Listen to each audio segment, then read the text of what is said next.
Let's go back to Boise City Hall, circa fall of 2003. There was an interim mayor because the previous mayor had resigned amid a scandal of misusing public funds and abusing public trust. And he would eventually be sentenced to 180 days in jail. Chief of Police was given a vote of no confidence from the police union for his role in the scandal. So the incoming mayor, Dave Beater, and newly elected members of city council like Alan Sheely had some cleanup to do to reestablish some community trust. And little did they know that trust would be tested again, almost as soon as they were sworn into office in January 2004. It's when the religious right would clash with the separation of church and state, and the city of Boise stuck in the middle. The book on Boise's 10 Commandments monument could close a significant chapter on March 29th, 20 years ago today. But the story started long before that.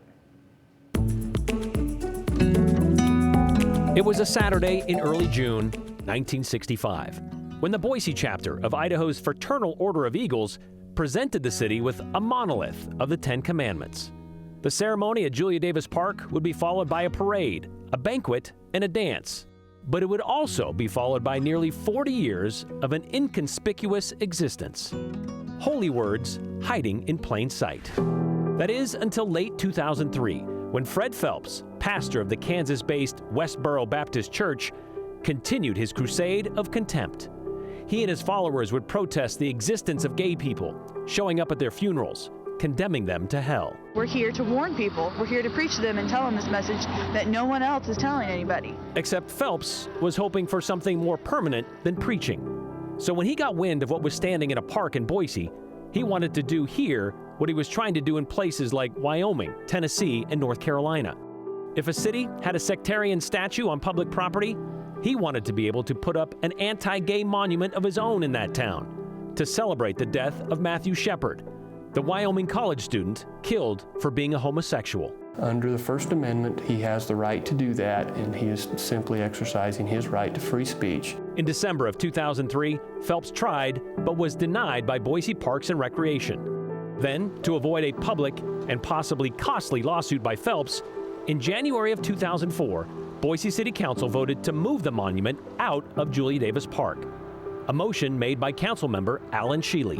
And I think that this could have been a very costly distraction to the city, and that's why we made the motion that we did. That sparked Boise resident Brandy Swindell. We are still challenging City Council and Mayor Beater to consider an open hearing. And the newly created Keep the Commandments Coalition to file a federal lawsuit the next day, asking for a restraining order. Asking that out of respect to the people of Boise that they not remove the 10 Commandments monument in Julia Davis Park. And if they move it, that is a slap in the face to the people of Boise. What we're saying is that the removal of the monument is the discrimination of Judeo-Christian beliefs in favor of a non-theistic religious belief. That order was denied, and the daily prayer rallies continued at the monument. But if we have to be here 24 hours a day, I guess that's what we're going to have to do then. Lord, we pray for... We are here fighting for the acknowledgement of God in the public square. As winter became spring, with all legal means exhausted, the pinnacle moment for the monument came on March 29th. 13 peaceful protesters were paraded away and charged with resisting and obstructing officers. It's unbelievably tragic.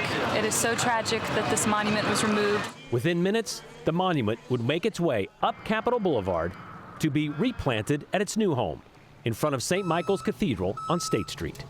St. Michael's is one of the oldest churches in the state, an ideal setting for a monument that holds such tremendous significance for so many people. We think it was a very nice gesture of St. Michael's to offer to take the monument, but the principle is the 10 Commandments monument should stay in its home, which is Julia Davis Park. 20 years later, looking back all these years later, would you do it again? Brandy still believes the same thing. I would do it again because I think religious freedom is something worth fighting for. I am glad that it is still downtown, that it's behind the Capitol building on State Street at the Episcopal Church there. I wish it was still in its original home in Julia Davis Park, but I would do it again because I've met friends that I still have to this day because of Keep the Commandments Coalition. I mean, I was just a citizen in my hometown seeing this important monument being removed. And I knew that I was one of many. Another one of those many. Well, it was kind of an interesting thing. There had been no issue. Was Dennis Mansfield, who says he was the first to bring the attention to Boise's Ten Commandments monument. Wait a minute. There's a statue of the Ten Commandments in Julia Davis Park. What have you stirred up? Dennis said he stepped away when it became clear this innocuous monolith in the park was becoming too political. And then there was no dialogue. There was just two monologues. But being there at the beginning meant Dennis wanted to be there at the end. About 2 or 3 days before they were tearing it out, that they asked me, since I had started this, to come and be there, and if I felt so led. And so I decided that I would do that. I suppose it was a real turning point for me, because here I was, sort of a reluctant, civil disobedient person. I knew it was wrong that they would be ripping it out, but I didn't know if it would be right for me to sit there and be arrested, but I was.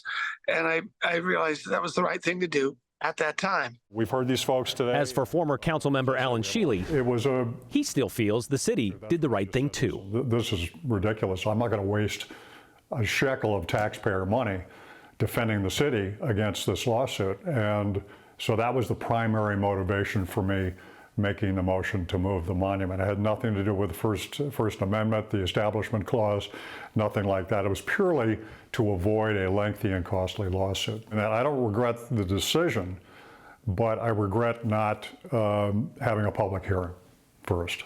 Would that have changed your opinion had you had a public hearing? I don't think so. But I think it would have been a different venue had the council, the full council, had an opportunity to hear what people said about the issue. That's the essence of public service, is to hear people's opinions and then make what you feel is the best and rational decision. Did you think it was going to blow up like it did? No. I had no clue that it would have aroused the wrath of so many people. But at the end of the day, I think it's in a better place. And I think the city's in a better place for having avoided that contentious, drawn-out legal battle. So at that time, it was also made known that the cities of Nampa and Caldwell, they also had 10 Commandment monuments on public property, but they didn't consider moving them. The movement of the monument was not the end of the story, though.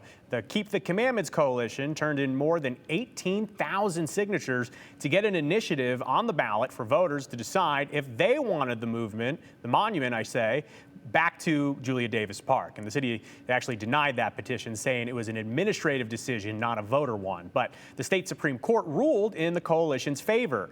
And the initiative was on the ballot in 2006. Only to have 52% vote to keep it at the cathedral. Randy Swindell says that if there was one good thing that did come out of it, it was that voter initiatives were validated by the Idaho Supreme Court.